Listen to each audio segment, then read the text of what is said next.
Here's the phone, one of your. Okay. All right. You ready? Mm-hmm. Norm, ready? Okay.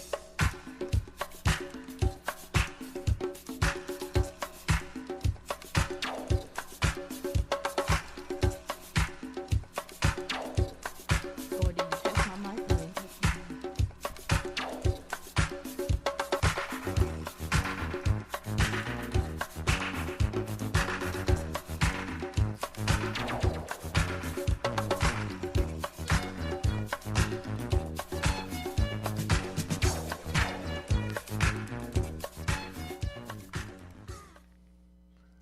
Good afternoon, good Good afternoon out there. Hey, afternoon, everybody. and blessings. I am just so pleased to be back with you Yeah, it's good to today. be here. Every Monday, 4 p.m. I tell you, I thank God for the opportunity Yes. that allowed me to come on here and try to bring some truth to power. Yes. You know, I quote the scripture always that says, my people will perish for lack of knowledge, and we're just trying to provide the knowledge that we think all of you need, true knowledge, because we get a lot of knowledge. Right. All of it don't be truth. You know, we just try to bring truth to this place Right. here. Right. But first, I just want to thank my crew here, Lula Williams Salvador, and my producers, Lula Williams Salvador and Sheila Brown Bird, and my advisor, Juanita McClure, and of course, my promo crew, Salim and Elijah. That's right. Of course, I would always thank Norm, this young man here. I tell you, he allows me to come in here and he keeps it real, keep me on target, and to keep us on time. So I really, truly appreciate him for the space. I appreciate now my co-host, Terry Benjamin. Always, he's just right on time. Right. I just Happy to be here. appreciate you. Yes, thank you. And of course, I am Ruby Williams. Shivers, you all know me. I'm your unapologetic amateur looking for experts, and we're bringing them in. I tell you, experts in Africanism. I can always say that because at least we get confused. We have a lot of experts around here, and we respect all of them. But when you come to what we need seriously as African people, we need experts in what ails us. That's the kidnapping and other things that happened to us, bringing us over here in these parts of the diaspora, what we call America. This has been an intense, interesting time over the last month or two. Yes, yes, it God is. is good all the time, but his presence had just been exceptionally prominent in my life. Starting last month, Terry, Yes, the last month of Busy. April, I was Yes. blessed to be at a class reunion in Lake Butler, Florida, that had historical significance. It had historical significance because I went to a ceremony where my graduating class was recognized as one of the last segregated classes in this little hamlet, this little town of Lake Butler, Florida. You know, it was signifying a slave connection. That's the town where my ancestors were dropped off when kidnapped from our homeland of Africa. That's right. Well, when I returned to New Jersey that Sunday, First Baptist Church of Lincoln Garden, under the pastorship of Dr. Dante Quick, put together an ancestral reveal ceremony, Oh, wow. providing us, the amazing. Africans in the diaspora, Okay. some knowledge of from whence they came. That was exciting. No, So no, this no, past Sunday now, this past Sunday, I had my family over at my niece's place to give each one a copy of the certificate of their origin. Oh, wow. We had a That's ball. amazing. That's amazing. So now we know where we came from. Yes. That was of course, that was the paternal side of my ancestor reveal. I will be receiving the maternal side later, and when I receive the maternal side, I'll bring that in and let you know from whence my ancestors came from on my mother's side. Mother's side, yes. Yes, yeah, but that was exciting. We was just so excited to be there to share the information about where I think That's amazing. it Yeah, is yeah, most yes, amazing. yes, yes. It's most amazing. But we're going to talk more about that. Okay. But this month, the month of May, is Mental Health Month. And I hope you have discerned that this podcast is dedicated and profoundly focused on the unrefutable damage that 400 plus years of unparalleled abuse, Unparalleled. both mental and Never physically, like had it. left us with. Never been like it before. The African people, that is. Yes, yes. Nothing to be ashamed of, but something to recognize for those of us who have gotten the message that others may not recognize yet. Mm-hmm. You know, the duality, the twosome of the human anatomy. Yes, yes. You know? Yes, that's what it is. Because we got mental and physical parts of our This is body. warring. Our mental state is just as important as our physical state. Yes, yes. If I'm having a heart attack, I'll run to the emergency room quite quick. That's right. That's But if right. I'm having a post-traumatic slave attack, I'll ignore it. We just got to stop that. And the only way we are going to stop it is to recognize That's right, got to. we, now the lay people amongst us, shouldn't be expected to do that. That's where our experts, That's right. professionals come We in. need that. We need that. Those were experts who studied the heart. You know, they weren't just anybody, they're experts. That's right. That's why this podcast, the whole month, will broach that subject. The relevancy of understanding the condition and the connection between our situation of 400 years Mm-hmm. Mm-hmm. and mental health. That's right. Our guest next week is a minister and mental health professional who is familiar with our plight. That's who we bring on, people who relatable to us, not just any mental health person, but people who can relate to what we went through. That's right. That's right. And Terry, you know, I was on a panel just last Yes, week I was there. It was with a yeah, guest that's last amazing, week amazing time. who wrote a book. Yes. In the yes. book, Healing the Wounds of America Slavery. I'm just going to read a part. Yeah, I just show the book because I'm going to read a part because it's so irrelevant Yes, it to is. what I'm trying to say. Yeah, yeah. Her name is Paige Means Hopper. She says, Paige delves into the profound impact of historical trauma on contemporary society. Through her book and organization she has, she and her husband in California, Yes, yes.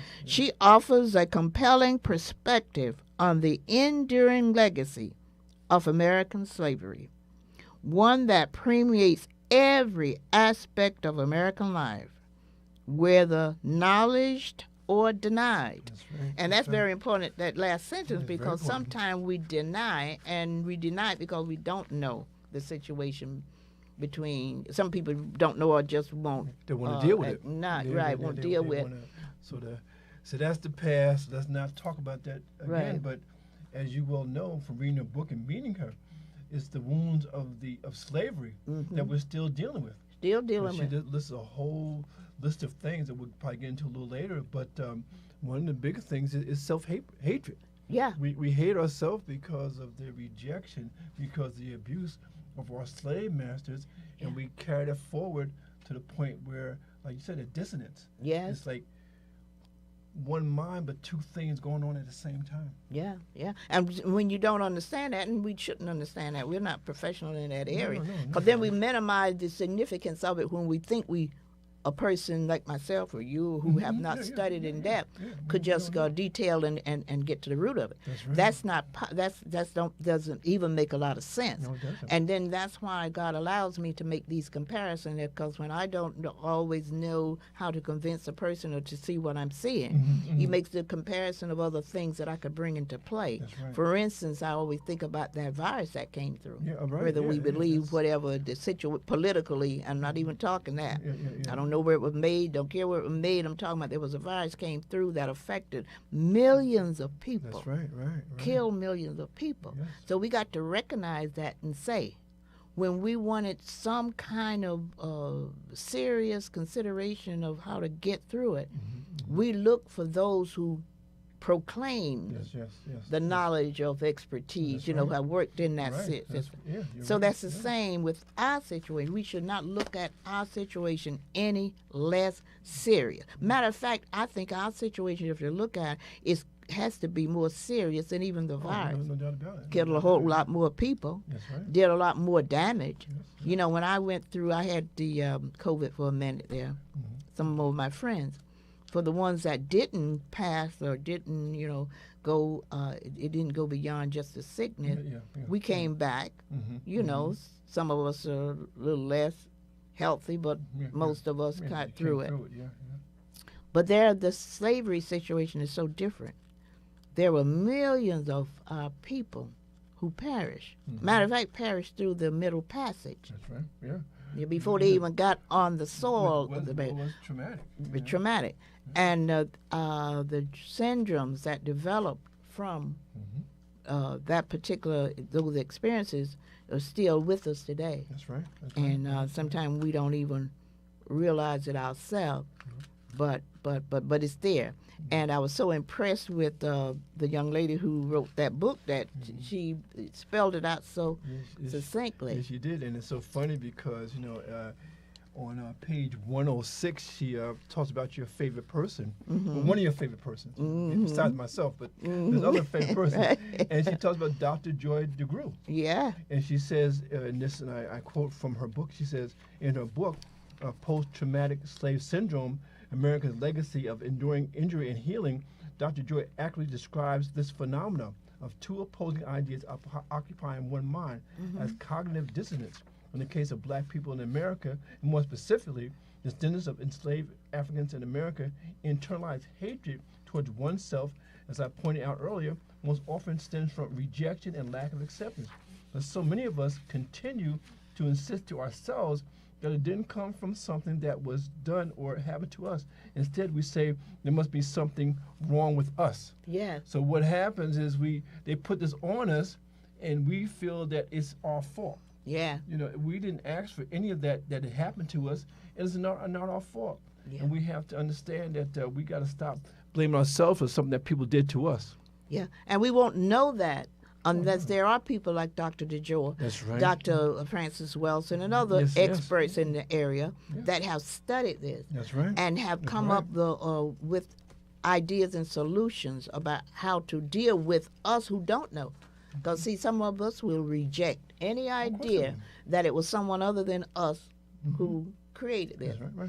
But if we know that there is 200 years of unnatural, unparalleled abuse had to have done something. We're great people now, but we're not infallible. No. Yeah, we can be damaged. Right. And as a matter of fact, that was Terry's supposed to be my 5th book, Damaged Goods Made in America, and then I changed it and wrote my last book, Why Shouldn't I Cry, Ode to the Black Man. Right. But we are definitely damaged, the same as any other person, thing, dog, cat, or whatever, if you have abused them systematically and systemically over 200 plus years. That's just common sense. Yes. Really. Yeah, right. I look for the expert for something, but that even my brain tells me. Common sense. There will be some residue of that kind of there has abuse. to be something to that. So when we are insisting on this podcast anyway, that we understand it from the perspective of us not being able to decipher the damage that was done to us over 200 years, and that we do need those experts. That's what it means. That's right. Exactly. And I say I'm an unapologetic amateur looking for experts in Africanism. And it's not just a cute phrase and a catchy phrase. It's real. We have to think about it and see it as being real. Yeah. And even more so now, because I know when we had a Q&A after your presentation, other panelists, one person they put these questions in a bowl, and they picked out one, and one question was. I thought that was interesting. Yeah, that was interesting. And one question was, do black people need therapy? Yeah. And the overwhelming answer was yes, to some extent, because again, what we went through, like you said, was horrific. They stripped us of our language, of our culture, of our heritage, and so as we try to pull ourselves back together. Yeah, we like you said, we need experts to do that because we can't do it by ourselves. No, definitely not to be expected by ourselves. You mentioned that little game. Oh yeah. And one of the things that we're going to have to do is create those kinds of imaginary games that we can see ourselves and read Yeah, through those. give a little distance, because sometimes Yeah. if you're too close to the problem, Yeah. like Les Brown says, you can't see the picture if you're in the frame. Yeah, and Okay? that game was what was that? It was determining. There were people who had to answer the question of old Stereotypes. stereotypes. Yeah, right. Old What do stereotypes. people believe about us, or what do we believe about ourselves? Yeah. Now, it may not be true, it may not be real, but it's the stereotype. And a Yeah. lot of times we actually ingest this, Yeah. like the whole thing about black people being lazy. No, I can't buy that, because we built this country. Right. No, lazy shouldn't even Lazy be in the people don't do vocabulary. that. Right. They don't do that. And but the game that they had was I thought it was necessary. That's good. And it's important because it gave us an idea of how other folk who control the narrative have made those accusations about us. How they look at us. Yeah, and so I thought that was very very good. the couple out of California. Yes. Brought that to our attention. I thought that we're going to be using that henceforth. Yeah, that Yeah. was good, because Yeah, again, Reverend we need that distance to come back Yeah, and look at Reverend it. Sister Page. Well, it reminds me of the little game that we put together. And I call them game, but imaginary things that we say, try it and see if that does not help us create a different image of ourselves. Remember a couple of weeks ago, and I'm going to ask my listeners out there, my family listeners, have you all been doing that? I said to you a couple of weeks ago, we said to you that if you would just imagine, do an imaginary thing with us. That's right. Just imagine each other as being someone different from what we have been labeled as, no good and all that kind of good stuff. Because seriously, many of us who were brought over here were from royalty, kings, queens, whatever, and we were brought here. And so if you can look at each other in your passing, or wherever you see one another, just imagine if it's a female, that's Queen Nzinga. That's right, If it's that's a right. male, imagine that's King Look at Askia. that. Look at yourself, Just look king at or it that queen. way and see, will that not give you a different impression and make you feel a little differently about the person that you might have looked at as society has dictated, That's right, that this that's right. person was a no good or just a nobody. That's right. So those are some things that we need to incorporate in our thinking in terms of how we're going to get rid of the maladies that and the syndromes and all that other stuff right, that yeah, has yeah. come through us by way of the torture and abuse, that 200 plus years of slavery, with the additional 200 of racism and Jim Crowism have done to us. Because especially if we look at ourselves as a kidnapped people, we were kidnapped. We were kidnapped from our motherland and brought here. Yeah. And come through the Middle Passage, and it really shocks me when I see pictures of these ships that they used, and what they had was that they had these different shelves, and each shelf they had slaves just sort of spread out and laying face up, and they were different layers. And for you up here, there was somebody below you, to the point where like they're packed in like sardines. Yes. And the only time that they got any relief for that, when they were able to go up on the top of the ship and maybe get some fresh air and water, that type of thing. But we know there were times where, in the history books, they tell us there were times when slaves just, they weren't slaves then, they were people from Africa, and they had actually jumped off the ships. Come Went here, overboard rather than being rather enslaved. be here, So again, these are things that we really have to keep in mind. Yes, very much so. Yeah. And talking about how we have come to hate ourselves, and as it gets better, there's a backlash. Sometimes it gets worse. I don't know what happened around it. I don't know. It's like a rubber band, Yes, exactly. And when my pastor was talking this past Sunday about two young men, two rappers, and I don't recognize who they are. I know the young people do. My kids probably do.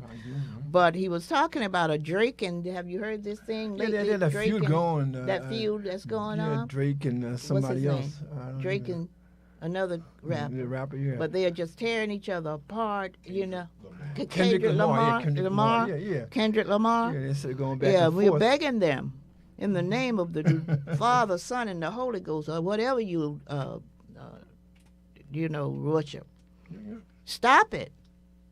You know, that's not necessary. It's not a good look, you know, because again, it's not only not a good look, it's more damaging to your people. Think about it that way. You may not understand the significance of it. You're great artists, and we love you. But we don't accept that when you're tearing each other apart on national TV all the time. You don't need to do that. You don't need to do that.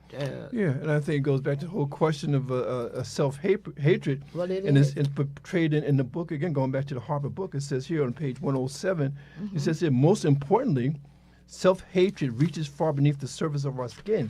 It goes to the depths of the soul. Yeah. It can present a constant nagging feeling of exclusion and rejection, emptiness and loneliness, an unbearable feeling of unhealthy discontent.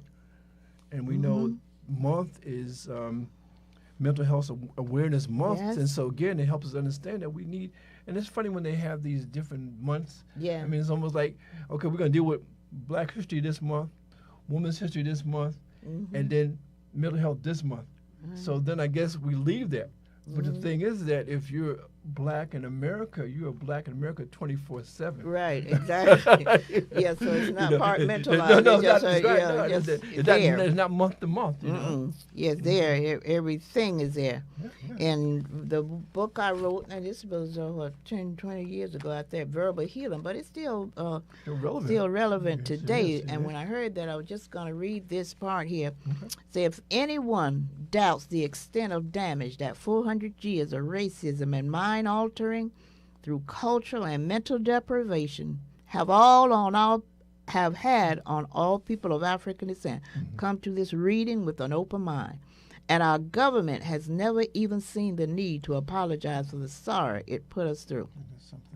Say, first I will explain that my expertise is not in the field of psychoanalysis. And see, I said that even then when I wrote that book years ago, because I realized there was somebody other than myself who could write a book like this, but who have not gone through the depth of how we can get do the analogy and do the research and then come up with cures. So until you can come up with a way to help us get through this, then you're really not the expert. You just know what you know. Exactly. I know what I know. Yeah. That's it. Yeah, but we want solutions right now. But my African guts and the revelations I get from the Almighty shape what my pen puts to paper.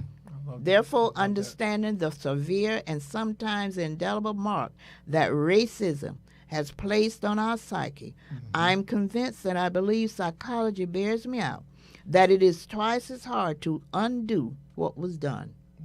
For instance, Black people have been programmed to accept that they are less than others. Wow. It will require more than a mere, no, you are not less, to reverse the damage. It may require one pulling the wool of the fact and exposing the naked truth.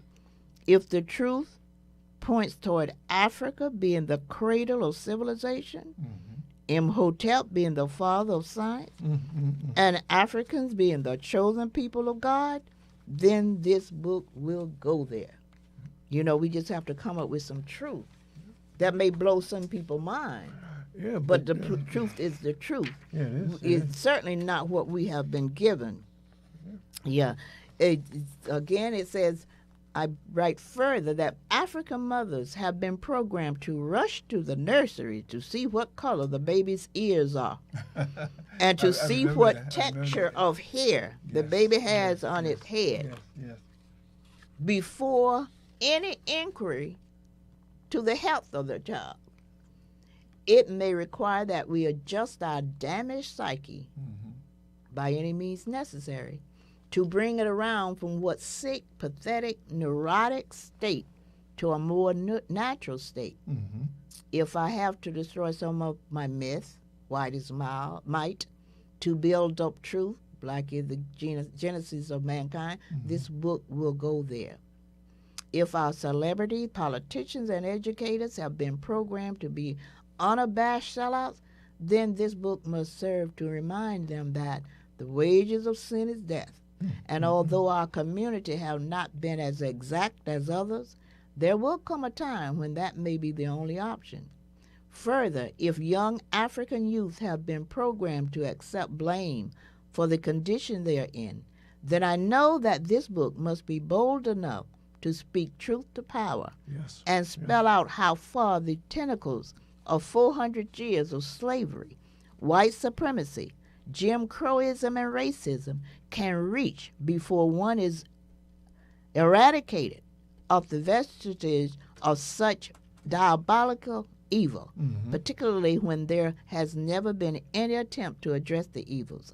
Moreover, those evils are still strong and pervasive in this society.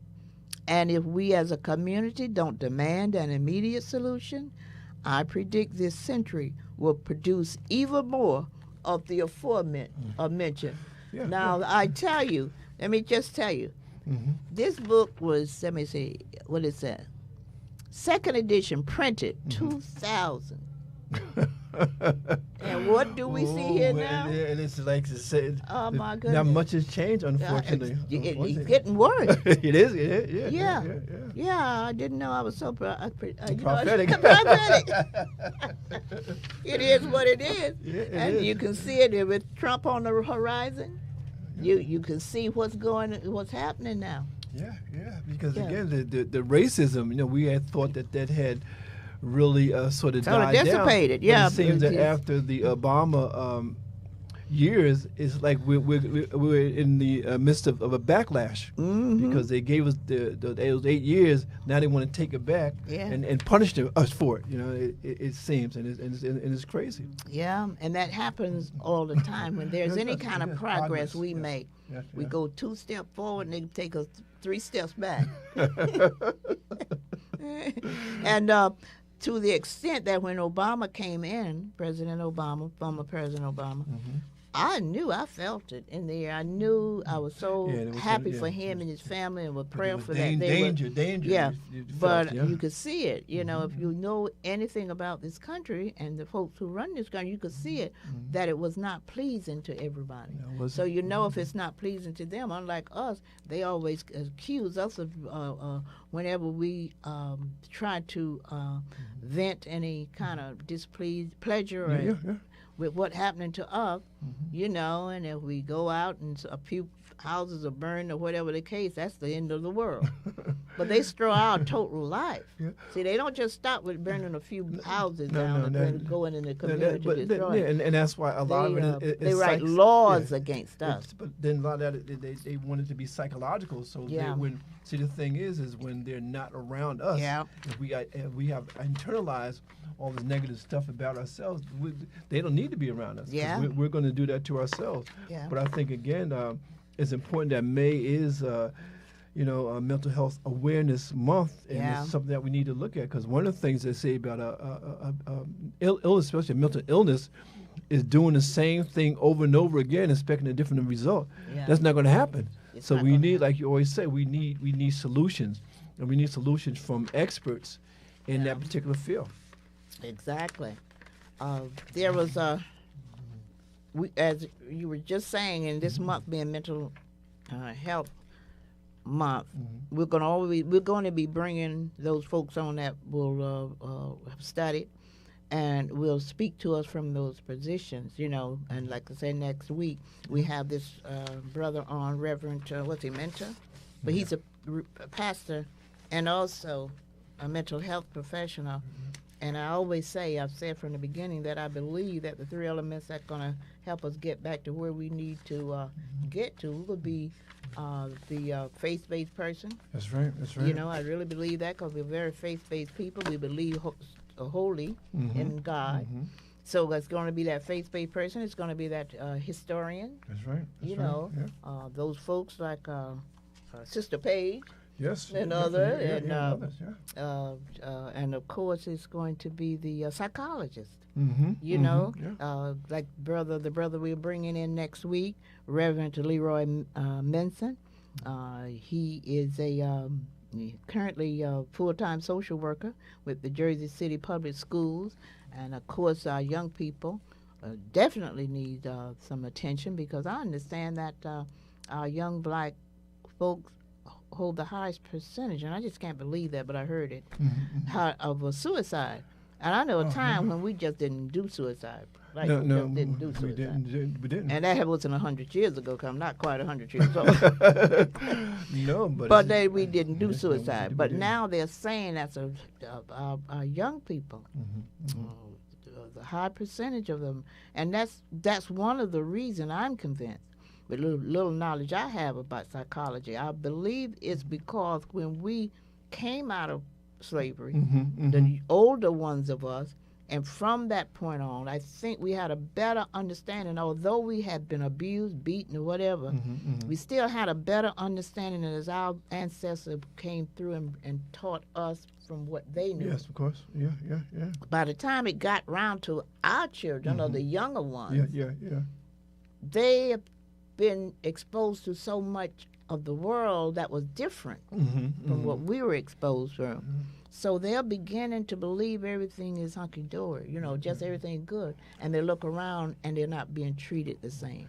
Things are not happening. We are sometimes are failing to tell them the truth about who they are and what position they play in the scheme of things.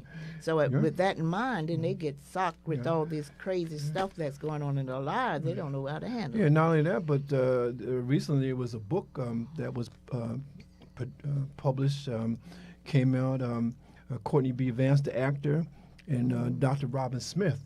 It was called The Invisible Ache, which was about suicide. And they actually did a tour of different bookstores, and also they went to different churches. As a matter of fact, they came to Agape Church where I worship, and they were there in person, and they gave a presentation just showing how serious this is. I mean, it's something where, like you said, it seems to be younger and younger, but I think the whole thing with suicide is almost like what they say, it's a permanent solution to a problem that can be handled. Oh, sure. It can be handled. Yeah, but we gotta that has to be expressed and pointed out to our people. It has to. From a different perspective. Yeah. Because many of our people, when you talk of mental health, they think of crazy, term crazy. Yeah, right. Like my pastor says, Sundays don't even like that term crazy. No, because it has nothing to do with crazy. It has to do with the malady of your mental self, the same as you have of your physical self. Yeah. If I go right now, if I cut my finger, I'm not going to just sit there and let it bleed and not do anything about it. I got to take care of it. You have to. Well, the same as if something affects you and you may not see it, the same as you see your finger because you see the blood coming from your finger, but something happening to your mental self, somebody abused you. Yeah. I can't recall this syndrome right now, but a pastor talked about the syndrome that black men go through when they are approached by police. Oh, okay. Think about it. If you're riding 12 o'clock or so at night, dark, and you look in your rearview mirror and there is a flashing light behind you, that sends shockwave. Yeah. They call it driving while black. Yeah, but I'm going to say there's a syndrome that they have studied that shows you why black people and black men particularly die sooner than white men, because they have stress put upon them that affect them. Yes, of course. Seriously. Of course. So if that is the case, we just haven't had all the studies done for us that we need to even determine why our young people right now are committing more suicide. So those kinds of things are relatable. I don't mean just any psychology going out there trying to tell us what's happening with our children. I mean ours who have studied us from the perspective of 400 years over here. Yeah, that's true. And until that happens, then we're going to be always confronted with situation that we can't even explain ourselves, and certainly can't explain it to our children, but they need explanation. But I think what happens is that, for when we had the conference, she was saying that one of the things that, because of the suicide and different things, that we've lost hope. But I think, again, in the book, and I just want to go to the book again, and it says, about hope. She says here, I'm a living witness that there really is hope. The beginning of hope is knowledge. And now we know. So we can do something about it. I'm a living witness of the freedom I found on this path. You have found your path. Now all you have to do is take the first step, because you are prepared and you are not alone. And again, and we are not alone, because there are experts out there. There are books that you've written, books that other people have written, that we really have to go into those books and study those books and extract from those books the medicine and solutions that we need. Because I know that you say a lot of stuff, but you also offer solutions. Yeah. Because many times we don't understand the condition. I know, Brother Malcolm X used to always say we were bamboozled and then tricked, hoodwinked, and all that. And we know we were brainwashed. Sometimes we argue the point that I'm not brainwashed. Well, everybody is to a certain extent. To a certain extent, and particularly us, when we were forced not to think about it. Now, we were forced not to learn to read and write. What human being can live effectively without knowing what you're reading about, what you're writing about, or depending on other folk to tell you stuff. Exactly. So when they told us stuff, it was a lie, of course, most of it, and it was not. And you were being brainwashed at the time. That's right. And in my book here, one of the things, tight, trite, tasteless, we must reject the phrase, say, I'm not brainwashed. That's every I am not brainwashed. Not brainwashed. If you are not brainwashed, mind altered, programmed, then you are obviously one of the UFOs that have been spotted roaming the countryside. Everyone is brainwashed to a degree. Those who are more severely brainwashed are those who deny it. Brother Ben Wahad says in his book, Still Black, Still Strong, you have to understand that the individuals who run and control the system have the entire apparatus of academia at their disposal. Some of the best minds of the world can be found in the institutions of higher learning in the United States. These individuals are paid and contracted by the U.S. government to analyze how we think, how we feel, to analyze every facet of our existence, to conduct experiments on us emotionally, psychologically, and physically. Dr. Ben and Dr. Clark are primary scholars on how we have been affected. Read their works. One of the most telling aspects of our brainwashing is on the topic of physical features. It is not enough to merely say, I'm just as good as white people. I'm just as pretty as white people. My hair is just as good as straight hair. My black skin is just as pretty as white skin. My broad nose is just as nice as those keen noses. No. Since it took more than just saying the opposite to convince us otherwise. That's right. Yeah. It took hundreds of years for our detractors to convince us that we were nothing. Now that is done, we must use methods just as strong to reorient us to the truth. That's right. If it took that long and that much effort and time for them to convince us, then we can't just overnight. Yeah. If this sounds trivial to you, let me convince you with a few examples. My little cousin cried bloody tears. Let me tell you, this is a true story. True story, right? My little cousin cried bloody tears because she thought she had to start school with her hair, quote, nappy. Totally traumatized. Her mom allowed her to stay home that day. Her mom became very upset and began to chastise the child quite harshly, causing more trauma. I defended the child on the basis that if you show her everything negative about her natural hair, then it's nothing short of child abuse to force her to go out with what the child assumed to be, quote, unkempt hair. Yeah, right. Yeah. Example number 2. I listened to a highly decorated, highly credentialized, highly acclaimed female wig-wearing minister speak one Sunday about how, had it not been for Madam C.J. Walker, black women would never have experienced pretty hair. Imagine this kind of self-hatred from the mouth of a minister who potentially speaks to hundreds of vulnerable minds every Sunday. The examples are endless. I don't have the space to list them all. I hope I have convinced everyone of the necessity for my being blunt, candid, and forthright. In order that we rid ourselves of this kind of self-loathing, we must be uncompromisingly truthful, particularly to our young people, who may assume that in our effort to correct the falsehood, we are just another people tooting their own horn. Some young people express concern that to talk about racism is being racist yourself. We need to impress upon young people, quote, never compare the words of the oppressed with those of the oppressor. Yeah.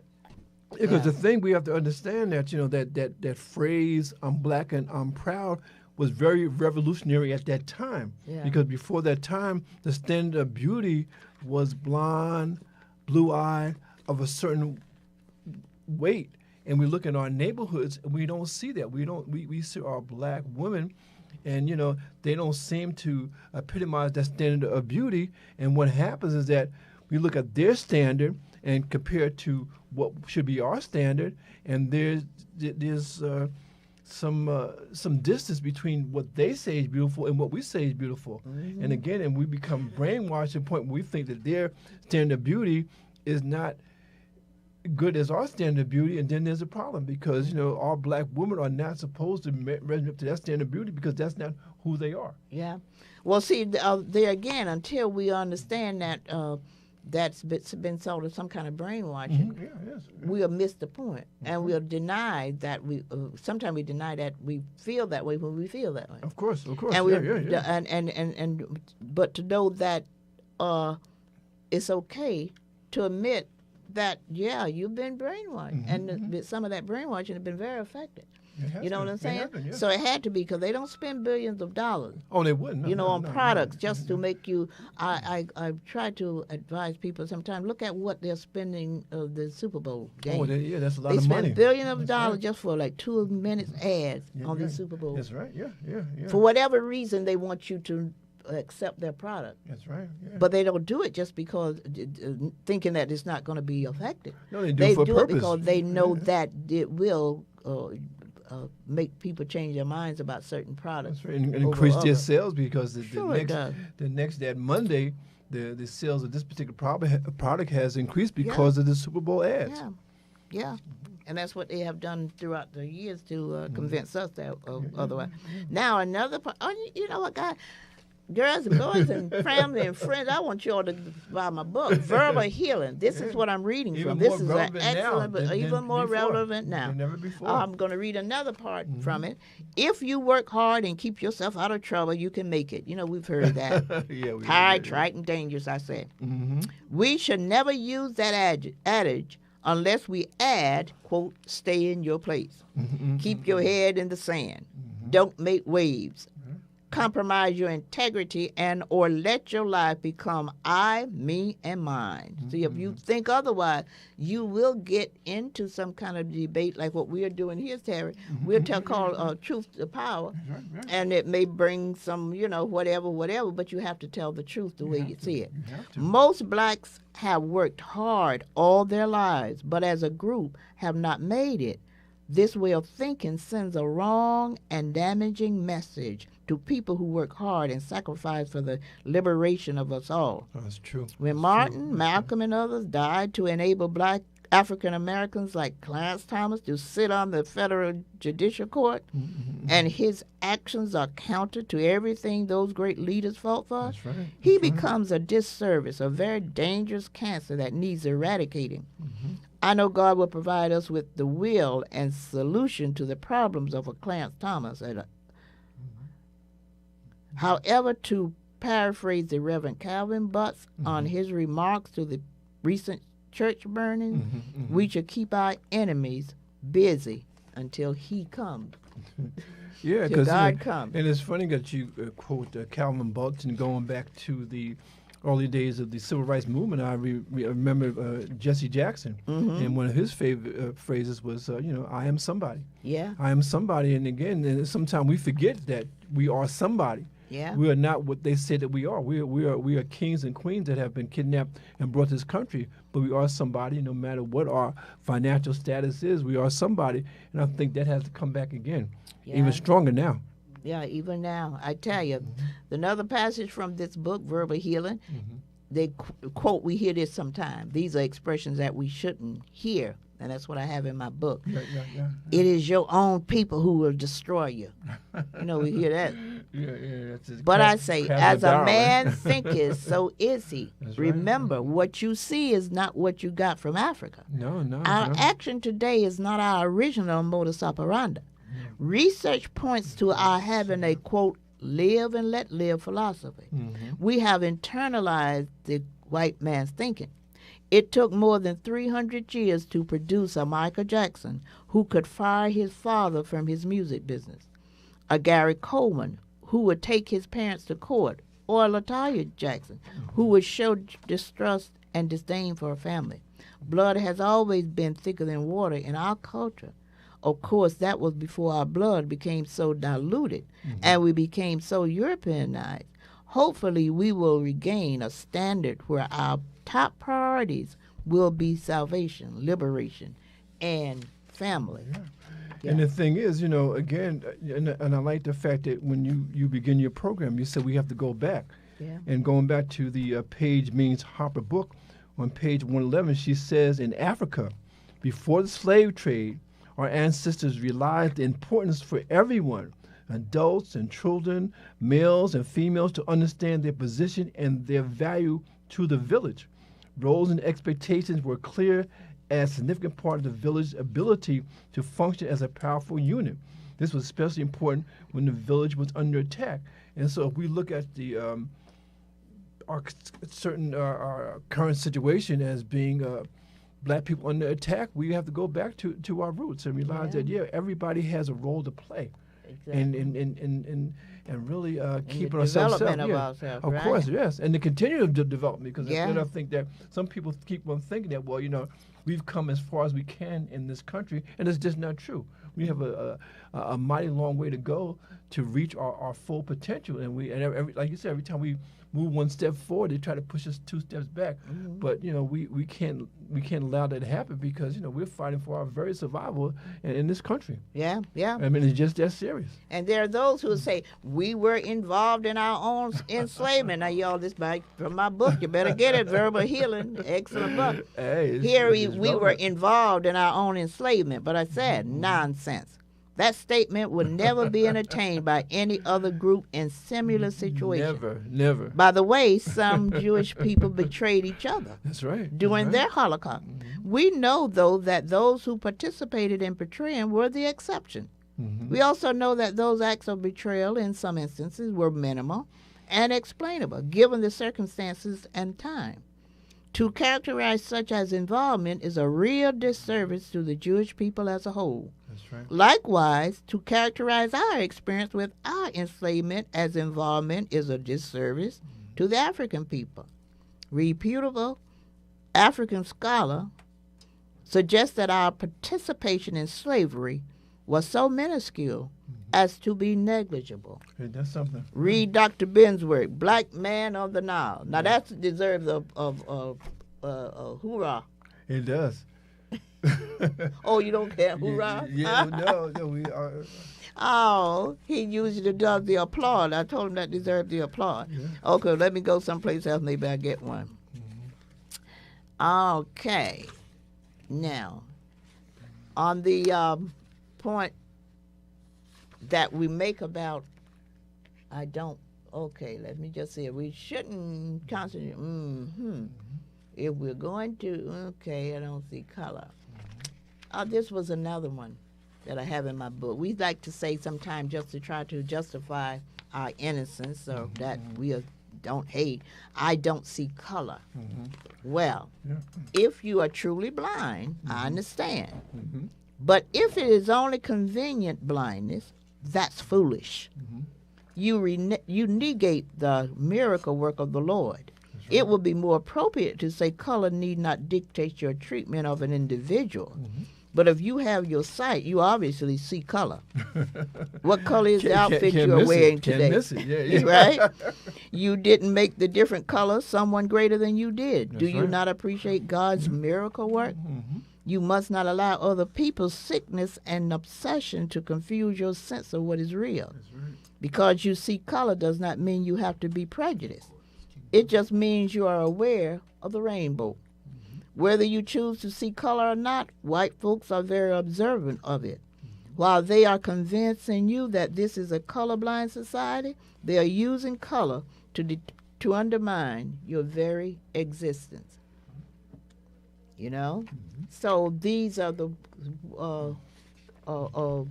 things that we need to be cognizant of when we are making statements about ourselves. And the reason I wrote the book, We Must Reject Tired, Trite, Tasteless, and Other Nonsensical Expression That Keep Us Damaged. You know, we've heard this many times. White policemen need sensitivity training. Now, how tired can that be? Yeah. If you want to believe blacks are treated unjustly because white policemen don't know them, then we are probably more damaged than imagined. That's right. If you are brave enough to accept the fact that you are treated unjustly simply because of the evil nature of certain people towards black, then no one needs to be sensitized. You will begin to take care of that evil yourself. No one needs to be sensitized to understand that it's wrong and evil to shoot down babies, pregnant girls, grandmas, and fellow policemen. Black policemen don't require sensitivity training. They seem to understand the laws of God and nature. We should eliminate affirmative action and preferential treatment for white people and hire qualified black policemen to do the job, if that's what it takes. Yeah. But again, it's an ongoing conversation. And again, you know, you wrote that book many, many years ago, and it seems like the same things that we're dealing with today was sort of foreshadowed in that book. Right. Just goes to show that America has not changed at all. No. And we have come a long way. We have. But many of us, because we have not had the treatment that I suggest we have, and it's no fault of our own, because we do need professional treatment. We do. So we kind of still stuck in that mode of accepting whatever someone tells us. Another phrase, another expression in my book that I hear sometime. Thank God for Madam C.J. Walker, and I use that because one of our, I won't even call it a name at this point, but one of our people went over to Africa one time with the whole beauty products. Yeah, beauty products. Yeah, to teach our African brothers teach our brothers and sisters how to use that stuff to get straight hair and light skin. Yeah, that's something. Oh, and then so we used to hear this statement, thank God for Madam C.J. Walker. And while I do, because she was a great woman, she was entrepreneur, she was, yeah. But I don't thank God for the result of what she did to keep us straightening our hair, damaging ourselves, giving us all kinds of cancer and all that kind of stuff. I don't thank God for that. Say, unless, of course, you thank God for Stephen Fletcher, Butterfly McQueen, Amos and Andy, etc. Sometimes good intentions damage us forever. Unlike the Clarence Thomases, however, these pioneers conceivably believed they were helping the race. Well, they came in because that was all they could do. That makes a difference. They were doing something for what they thought was a good cause. I appreciate my family for tuning in. Sheila Bird. Okay, Juanita McClure, Lloyd Shivers, absolutely listening. Joy Jackson, watching Cousin F all the way from California.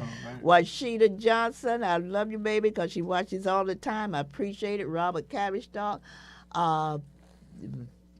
Just keep rolling them up, because yeah, I see Robert Cavistock, and then what's there? Well, we just keep Nicole Palmer, Wakia Lewis. I don't see somebody here. Oh, I thought you said Jabia. Jabia, right? Jabia Sadana. I'm on Auntie. I see you. Thank you for keep watching. Wow. All right. And so getting back to this, thank God for Madam C.J. Walker, unless, of course, you thank God for Stephen Fletcher, Butterfield McQueen, Amos and Andy, etc. Sometimes good intentions damage us forever because these people really, I used that back in the day, but I learned to appreciate them later because they were just doing what they needed to do to, to help themselves. Right. Unlike the Clarence Thomases, however, these pioneers conceivably believed they were helping the race. Thus, it serves no purpose to disparage them. It is our obligation, however, to point out the damage caused by these actions so our people will understand what accounts for their own actions today.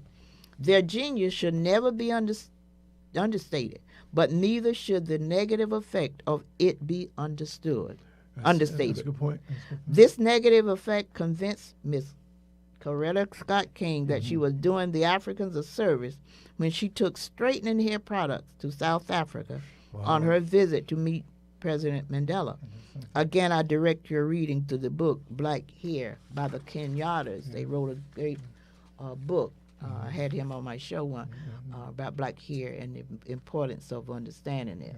That's important, and again, as we go through the program now, we have about 5 minutes to wrap things up. So is there anything that you want to say to the audience? Anything they should know about? Oh, time has gone. It's going. See, time when flies. you're having fun, time has gone by. I'm going to read one last one. Okay. Because this is very necessary for our young people to understand. Yes, please. Yes. It is. You're here. That's our youth. Yeah, that's you're our future. here when we were trying to defend ourselves, trying to defend our color, trying to defend our hair, trying to defend. You hear someone say, "It's not my fault that God made my hair nappy." Go blame it on God, right? Blame it. It is the only way. It should be the preferred way. It is more versatile than any hair you know. That's right. That's right. You are not alone, however, in the negative way we see our hair, which is more proof of how we have been damaged. That's right. You are certainly in reputable company. Reverend Jesse Jackson was once a most handsome lad when he wore his hair in the natural. That's right. The appearance of manliness. Yes. Reverend Crenshaw from the 700 Club, the Pat Robinson Show, is a fire and brimstone shout from the rooftop Christian. Yet he was not satisfied with the beautiful, naturally curly, kinky, in parentheses, hair God gave him. I used to watch Reverend Fred Price's ministry and admired his beautiful natural. I remember him. It is difficult to watch him anymore because he looks artificial. Entertainers like B.B. King, Lou Rawls, Billy D. Williams have done grave damage to the image by whitening up their hair. With some, it is just a fad, a gimmick. However, with others, it's an expression of self-hate. In addition, it takes away from one's masculinity. And that was back in the day, so forgive me. It's a little different right now. If you don't understand the implication behind this behavior, it will not matter. But those of us who know the significance of such self-hatred feel obligated to speak candidly about it. That's right. Maybe our dear clergy do not understand the message implied, but damage done to us around the issue of hair and skin color is so profound that it will take a miracle to reverse it. I pray for that miracle. Yes. Now, again, this is just truth to truth. Yeah, speaking truth to power. Yeah. Truth to power, and this was done. I wrote this book about 20 years ago, but it still holds true to today. It does. We've come a long way, but we still got a long, long way to go. And that's why we're here every Monday from 4 to 5. And I like to say Monday from 4 to 5, but on YouTube forever. Yes, and then we are next week. Again, this is our mental health month, and we're going to be talking seriously about our mental health and the needs to understand and consider it as seriously as we consider our physical health. Right. So we're going to be bringing folks on that you're going to need to hear. We encourage you to just join us every week, but particularly this week in mental health. We will be talking with you, and we will hopefully see you next week. I think our time is up. I tell you, by time goes by when you're having fun. Thank God. So we'll see you next week, next Monday. Thank you so much. Sing out this one because the computer died. Oh, okay. Because All right. I was looking at this screen.